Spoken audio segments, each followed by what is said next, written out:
കൊല്ലം ഏരൂരിൽ ഹോട്ടലിനും petrol പമ്പിലും മോഷണം. മോഷ്ടാക്കൾ പണവും mobile ഫോണും കവർന്നു. നിരവധി സ്ഥാപനങ്ങളിൽ മോഷണ ശ്രമവും നടന്നിട്ടുണ്ട്.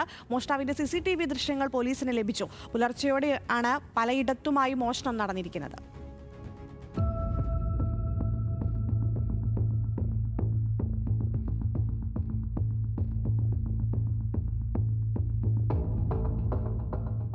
കൊല്ലം ഏരൂർ കാഞ്ഞുവാലിൽ പ്രവർത്തിക്കുന്ന മദീന ഹോട്ടലിലും പഴയേരൂരിൽ പ്രവർത്തിക്കുന്ന പെട്രോൾ പമ്പിലുമാണ് മോഷണം നടന്നത്.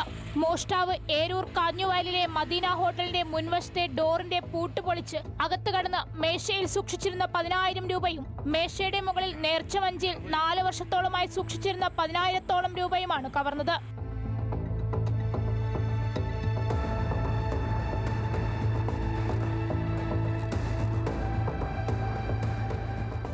ഹോട്ടലിലെ മോഷണത്തിന് ശേഷം തൊട്ടടുത്ത സ്ഥലമായ പഴയേരൂരിൽ പ്രവർത്തിക്കുന്ന പെട്രോൾ പമ്പിലെ ഓഫീസിന്റെ മുൻവശത്തെ ഗ്ലാസ് പൊട്ടിച്ച് അകത്ത് കടന്ന മോഷ്ടാവ് മേശയിൽ സൂക്ഷിച്ചിരുന്ന മൊബൈൽ ഫോൺ കവർന്നു. പമ്പിലെ CCTV ക്യാമറകൾ നശിപ്പിക്കുകയും ചെയ്തു. പെട്രോൾ പമ്പിന് സമീപത്ത് പ്രവർത്തിക്കുന്ന മീൻകടയുടെ പൂട്ടുപൊളിച്ച് മോഷണ ശ്രമവും നടത്തി. ഒരാഴ്ചയ്ക്ക് മുന്നെയാണ് ഏരൂരിലെ സ്കൂട്ടർ വർക്ക്ഷോപ്പിലും മറ്റൊരു കടയിലും മോഷണം നടന്നത്.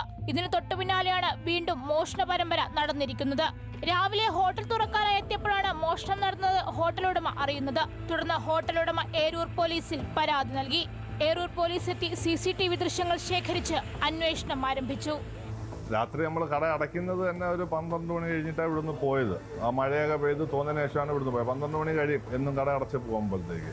അന്നേരത്തേക്ക് അടച്ചു പോയ സാധാരണ സ്റ്റാഫുകളാണ് ചാവി കൊണ്ട് പോകുന്നതും അവരാണ് പിന്നെ രാവിലെ വന്ന് കട ഓപ്പൺ ചെയ്യുന്നത്. ഞാൻ വരുമ്പോൾ ഒരു 7 മണിയൊക്കെ ആകുമ്പോൾ ഞാൻ വരുമ്പോൾ അപ്പോഴത്തേക്ക് രാവിലെ സ്റ്റാഫ് വന്ന് കട തുറക്കാൻ സമയത്ത് കാണാൻ ഡോർ ഇങ്ങനെ തെള്ളി അതിൻ്റെ ലോക്കിളവി തറവിൽ നടപ്പുണ്ട്. അങ്ങനെ അവ എന്നെ വിളിച്ച് അങ്ങനെ ഞാൻ പെട്ടെന്ന് വന്നപ്പോഴത്തേക്ക് നോക്കിയപ്പോഴത്തേക്ക് ഈ മേശയിലാവുമ്പോഴത്തേക്ക് സാധാരണ അങ്ങനെ കൂടുതൽ പൈസ അവിടെ വെച്ചിട്ട് പോകുന്നതല്ല. ഇന്നലെ ആവുമ്പോഴത്തേക്ക് ഒരു 100 രൂപ നോട്ടിലെല്ലാം കൂടെ ഒരു 10-15,000 രൂപ ഉണ്ടായിരുന്നു. ഞാൻ ഇതുപോലെ മേശയിൽ വെച്ച് ലോക്ക് ചെയ്ത് താക്കോലാമരെ കൊടുത്തിട്ടാണ് പോയത്.